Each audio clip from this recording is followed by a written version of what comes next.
Welcome back, my savages. This changed everything for his future. Michael Penix Jr. career as Atlanta Falcon might be over. Here's why.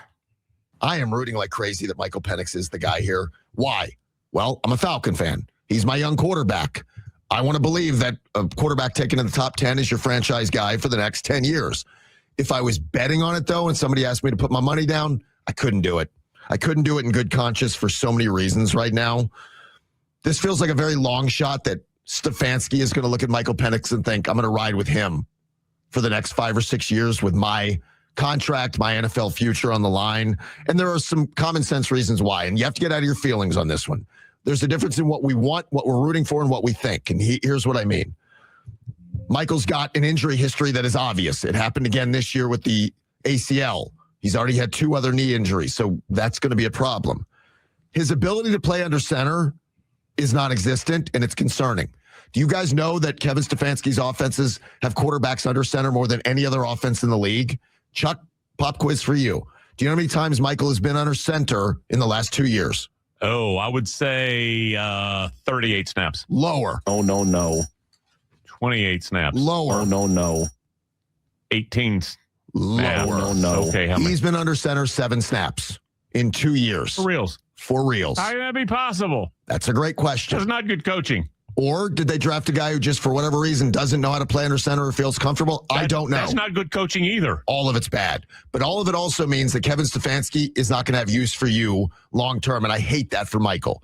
But then you add in either a lack of mobility or, as an aftermath to the injuries, he just doesn't want to move around the pocket. We've covered all that before. His inconsistent accuracy. These are all problems. Now, can he get better at certain things? Yes. But this is a new head coach. There's a new GM. 2026 becomes do or die for Michael Penix. You get whatever time you're on the field, 8 games, 10 games, 12 games, whatever it is, to show them that in 2027, we're not going to bring somebody into what we'll call compete with you, but take your job. This is now the time for Michael to show out, or he's not going to be here long term. I hope it ain't true, but based on my knowledge and what I know about Kevin Stefanski and this offense, Michael Penix's career in Atlanta is over already before it even started. You're coming off 3 ACL surgeries. Your mobility about to be shot.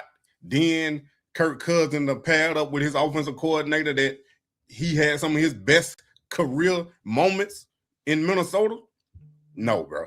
Kirk Cousins about to play the next 2 years out of his contract. And Michael Penix going to be on the bench.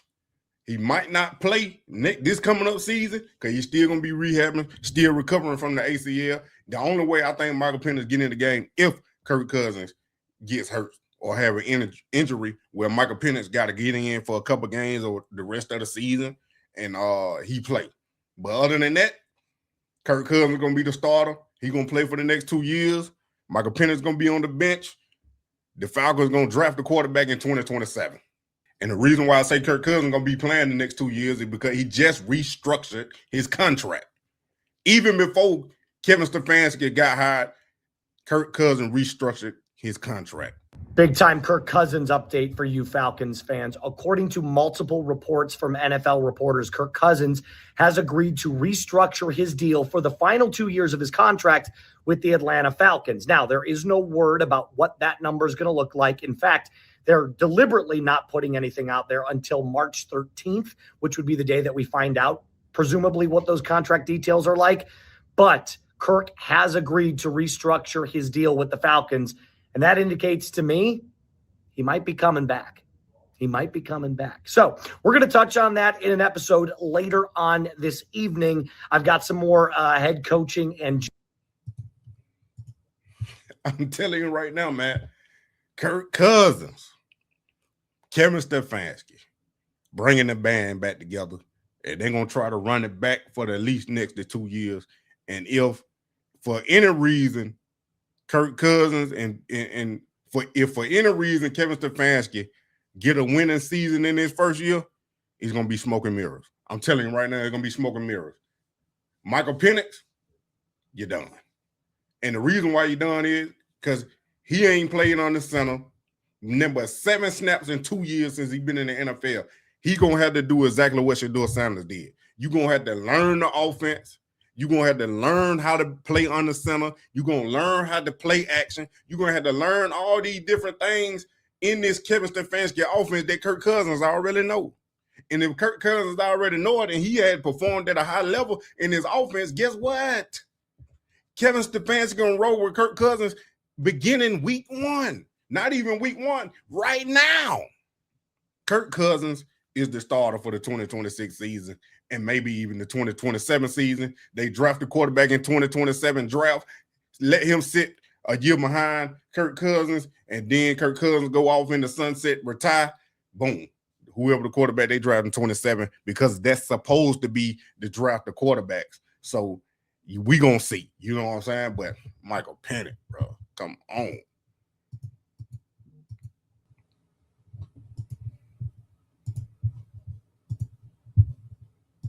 I don't think it really does anything for Michael Penix. I don't think it hurts Michael Penix. I don't think it helps. You're going to hear a lot more stuff where I think people are going to try to tell you that, you know, hiring Stefanski benefits Michael Penix. I don't think it really does anything for Michael Penix. I don't think it hurts Michael Penix. I don't think it helps Michael Penix. I think we're just kind of in neutral with Michael Penix. And so what is actually going to help or hurt Michael Penix has less to do with, you know, getting under center. It's going to be, you know, what this bridge quarterback, you know, whether that's Kirk Cousins or somebody else, you know, does in the games, right? That guy winning or losing games, right? If that guy wins games to start the season, that's going to hurt Michael Penix. If that guy loses games to start the season, that's going to help Michael Penix and allow him to get back on the field sooner versus later. You're going to hear a lot more stuff. I think either way, Kirk Cousins win or losing, it still hurt Michael Penix because knowing what I've seen in Cleveland, he does not like young quarterbacks. He don't know how to develop a young quarterback or develop quarterbacks at all. And then the fact that Kevin Stefanski made Cleveland draft Dylan Gabriel before Shedeur Sanders and gave Dylan Gabriel every opportunity before Shedeur Sanders. Michael Penix is not his quarterback. That's why I say he's going to draft the quarterback in 2027. Kevin Stefanski going to go out there and find a quarterback that can fit his system. Michael Penix does not fit Kevin Stefanski's system. And it's going to take him a while to learn if he is healthy. Think about it. If Michael Penix is still rehabbing and recovering from an ACL surgery, ain't no way he can go out there on the field and practice snaps under center. Ain't no way he can practice get in the snap, play action to the running back, and rolling out. Ain't no way he can practice that. Because the sooner he can get in there and start learning, the sooner the better. But at this point in time, it's Kirk Cousins from week 1, from now, all the way up to the rest of the season, and maybe even 2027 season. I'm saying it right here first. If I'm wrong, I'm wrong. Just my opinion, but it is what it is. That's where I'm like, okay, what is missing then? Like, and to me, it's like Penix missing some easy stuff, like to support that in the pass game, especially when you have these big targets on the outside that are both really skilled. I think on paper, the Falcons should just be better. And so I'm a little frustrated. Of course. But I think you've got to, in my opinion, you have to live through those growing pains so you don't keep doing things like you're frustrated about with Kirk Cousins and Michael Penix drafting and signing one in the same year. You've got to live through a little bit of the frustration as you watch growth and development from a young quarterback, right? He is not, you know, Matthew Stafford. He's not there, right? He doesn't have the ability to progress, like you said, to understand instinctively where this ball needs to be located, because I've thrown 4 million of these balls like in my life. Michael's not there yet, but I believe he can get there. I really do. All right, that's all I need to hear. I appreciate this therapy session. That's I really do. Like, I think he can. I hate the term too. Like, he can make all the throws. He can push it to every part of the field, but he can, right? He can throw the deep ball. He can throw the deep out routes. He throws the ball well over the middle. I just like, let's hit our layups. You know, let's get good at hitting our layups before we start, you know, hitting 25-yard blaze outs. That was Matt Ryan, the new president of football for the Atlanta Falcons, back in November, talking about Michael Penix is not there yet, but he can get there. But at the same time, like I said, this was in November. Raheem Morris was still the head coach, and they had a different GM. And he wasn't the football president for the Atlanta Falcons. So take that into context. And I'm telling you right now, whoever they still haven't found a GM, and whoever the GM hire is going to be Matt Ryan's hire.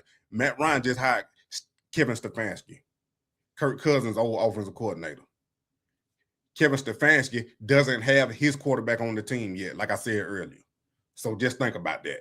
I don't let y'all sit there. So I need y'all to like, subscribe, and tell your friends about Money Man. You already know on the Dirty Bird Savages, because we coming with you all year long, keeping track of this debacle, this soap opera was going on from Cleveland to Atlanta. Kevin Stefanski to Michael Penix, Kirk Cousins, Kyle Pitts, Bijan Robinson. We doing everything, even sorry Drake London, but that's a whole different video. Appreciate y'all for coming. Hit that like button, subscribe, and share. My savages! Money man in the thing of a T and playing no games. Should already know my name when I speak in CC Flame. Got my YouTube popping, man. Like, subscribing, everything in between. You already know. Money man. You already know.